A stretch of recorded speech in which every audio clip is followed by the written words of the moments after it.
Ahora vamos a ver el tipo de inhibición no competitivo. Este se observa, o sea, bueno, se puede hacer teóricamente para enzimas con un sustrato. Todos se pueden hacer teóricamente para enzimas con un sustrato, pero en realidad se ha observado que este mecanismo lo usan enzimas con más de un sustrato. Entonces, imaginemos que tenemos a nuestra enzima con nuestro sustrato que van a formar, como veíamos hace rato, el complejo enzima-sustrato. Sí, qué mala soy. Enzima-sustrato, ¿no? Este es la enzima más el sustrato. Forman el complejo enzima-sustrato y luego este da un producto. Bueno, deja la enzima libre más el producto que vamos a pensar que es este, ¿sí? En el caso de la inhibición no competitiva, el inhibidor, en este caso, se va a unir. En este caso vemos que el inhibidor tiene esta forma.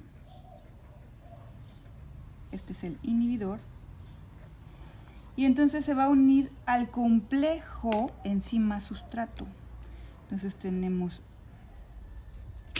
a la enzima que ya tiene unido al sustrato, tenemos el complejo enzima-sustrato, y el inhibidor reconoce este complejo enzima-sustrato y entonces se vuelve un complejo enzima-sustrato-inhibidor.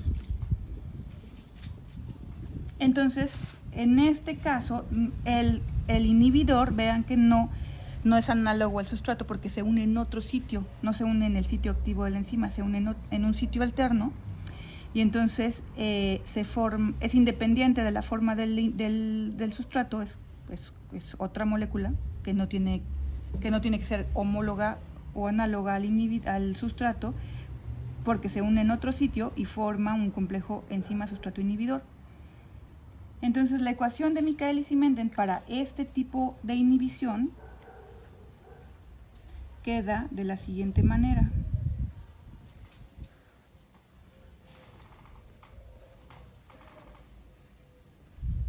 Tenemos que la velocidad inicial es igual a Vmax por la concentración de sustrato entre la Km más el componente o el factor alfa por la concentración de sustrato, donde este alfa prima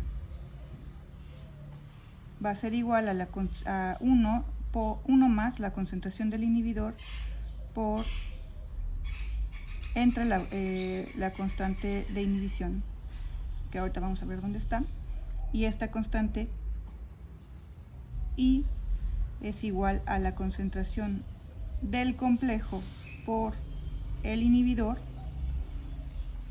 entre la concentración del complejo enzima-sustrato. Porque acuérdense que en este caso, bueno, ¿se acuerdan que el anterior era la concentración de la enzima por la concentración del inhibidor entre el complejo enzima-sustrato y este es inhibidor? Pero en este caso, enzima-inhibidor, perdón, en este caso este es el sustrato porque el inhibidor reconoce al complejo. Entonces este es un sustrato, el inhibidor, y este es el complejo. ¿Ok? Entonces, si tenemos enzima más sustrato que nos da un complejo enzima-sustrato que nos va a dar enzima más producto, y en este caso, el inhibidor más el inhibidor, vamos a tener el complejo enzima-sustrato-inhibidor, y este va a ser I, y este va a ser K1, K2, K-1 y K-2, ¿ok? Entonces esta KI es esta KI. Entonces esta es la concentración de inhibidor, concentración de complejo, entre la concentración del complejo enzima-sustrato-inhibidor. Bueno, ¿cómo se ve esto en términos de la gráfica de las dobles recíprocas? Entonces acuérdense que si graficamos igual que hace rato los datos de un experimento donde determinamos la velocidad inicial en función de la concentración de sustrato, bueno, los inversos. Entonces vamos a tener una línea recta, y ya sabemos que aquí vamos a tener 1 sobre Vmax, y aquí vamos a tener menos 1 sobre Km. Entonces, ¿qué va a pasar cuando agreguemos una concentración X del inhibidor? Pues vamos a tener una línea que en este caso va a cambiar tanto la velocidad máxima como la Km. ¿Se acuerdan que hace rato teníamos un cambio en la Km, pero la velocidad máxima quedaba igual? En el caso de la inhibición no competitiva, la velocidad máxima disminuye y la Km aparente también disminuye, ya que el sustrato requerido para que la velocidad inicial sea 1/2 de Vmax disminuye por el factor alfa. Entonces, si aumentamos la concentración de inhibidor, bueno, si ponemos una concentración de inhibidor X, la gráfica va a ser paralela a esta, hacia arriba. Si aumentamos la concentración del inhibidor, vamos a tener una gráfica paralela hacia arriba, donde tanto la Vmax como la Km aparente van a disminuir.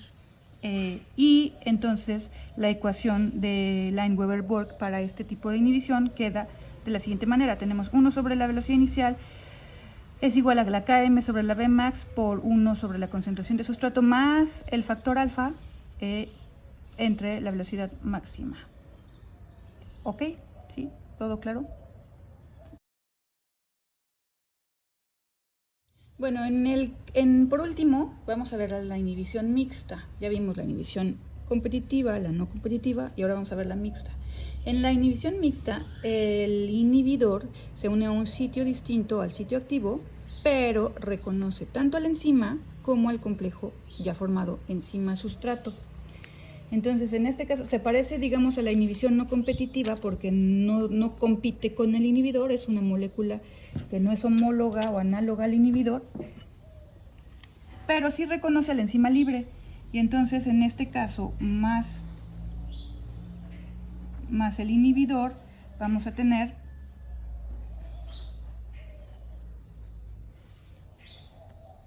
el inhibidor aquí pegado, como hace rato, pero también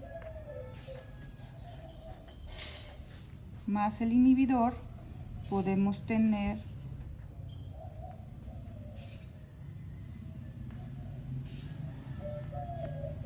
el complejo enzima sustrato inhibidor o enzima inhibidor, y este es reversible. O sea, aquí si ponemos sustrato, este va a ser reconocido por el sustrato. El punto es que este complejo enzima sustrato o enzima sustrato inhibidor no da producto, por eso es un inhibidor, ¿no? Obviamente. Entonces podemos tener un complejo enzima inhibidor o tener un complejo enzima sustrato inhibidor, por eso es una inhibición mixta, porque se parece tanto a la competitiva como a la no competitiva. Entonces, en este caso tenemos que la enzima más el sustrato da un complejo enzima-sustrato que va a dar una enzima libre más el producto, y que si aquí agregamos un inhibidor, vamos a tener enzima inhibidor, que podemos ponerle más el sustrato y nos va a dar un complejo enzima inhibidor sustrato si en este caso agregamos el inhibidor. Esto es una I. ¿Ok? Entonces la ecuación de Michaelis y Menten para este tipo de inhibición nos va a quedar como que la velocidad inicial es igual a la velocidad máxima por la concentración de sustrato sobre el factor alfa por la Km de la inhibición competitiva más el factor alfa prima por la concentración de sustrato de la inhibición no competitiva. Esto es un signo de más. Es que tengo la libreta un poco chueca. En este caso, vamos a ver que afecta tanto la Km como a la velocidad máxima. Y este también se ha observado para enzimas. Bueno, este se ha observado se puede hacer para enzimas con un sustrato teóricamente, pero en la práctica, experimentalmente, se ha observado para enzimas con 2 o más sustratos. Bueno, vamos a ver cómo queda la gráfica de los dobles recíprocos para una inhibición mixta. En este caso, vamos a tener a la gráfica de sin inhibidor. Como siempre, una línea recta que en este caso nos va a dar 1 sobre B max y aquí nos va a dar menos 1 sobre Km, como siempre, ¿no? Si nosotros agregamos inhibidor, alguna concentración de inhibidor a nuestro experimento, vamos a tener una gráfica que cruce nuestra gráfica 1 en este cuadrante. Y si agregamos más inhibidor, aún más inhibidor, aquí aumenta la concentración de inhibidor, vamos a tener una gráfica que vuelve a cruzar, está más parada y va a cruzar a nuestra curva en este cuadrante. Si se fijan, en este caso la Km cambia, pero la velocidad máxima también. En este caso la Km aumenta, pero la velocidad máxima disminuye. Entonces, si ustedes ven un gráfico de este tipo, podemos hablar de una inhibición mixta. ¿Ok? Entonces, ¿tenemos dudas hasta aquí? Bueno, finalmente vamos a hacer un ejercicio. Este es un ejercicio donde se midió a diferentes concentraciones de sustrato la velocidad inicial de la enzima sin inhibidor, en ausencia de inhibidor, y luego en presencia de 3 diferentes concentraciones de inhibidor, 4, 8 y 12 milimolar de inhibidor. Entonces lo que ustedes tienen que hacer es hacer su gráfica de doble recíproco y para determinar la Km, la velocidad inicial y el tipo de inhibición, de acuerdo a cómo les dé su gráfico, ¿ok? Esta la tienen que hacer todos para el día que regresemos de vacaciones de Semana Santa, o sea, dentro de 2 semanas. Yo creo que todavía no regresamos a clases, pero me la mandan y sería como el 19 de abril. Y entonces para la siguiente ya veríamos el siguiente tema, pero es importante que esta tarea la hagan todos. Bueno, todas las tienen que hacer todos porque cuando regresemos me tienen que dar el problema resuelto, pero esta en particular me la mandan todos para el 19 de abril.